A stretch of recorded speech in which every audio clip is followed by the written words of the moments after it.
After your father had recounted everything in detail, the master sighed and explained, Thao's resentment is immense, her hatred boundless. But when Kwang's grandfather passed away, much of her anger subsided. After all, her tormentor had already died. The true reason she rages now is because that talisman remains locked inside the box with her clothing. It traps her, preventing her from reincarnating, yet gives her no way to communicate her suffering. That is why her hatred has flared up again.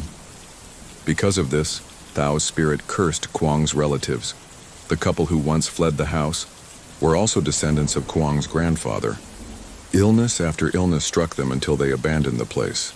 And now, she had turned her wrath toward Kwang himself, attempting to burn him alive in his own home.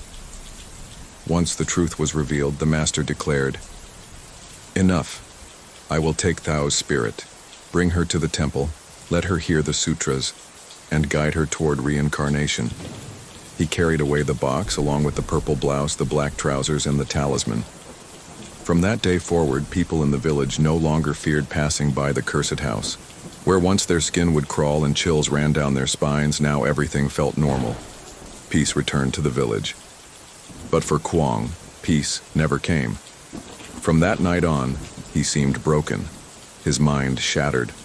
He muttered to himself, sometimes laughing, sometimes ranting, often whispering the same names over and over again.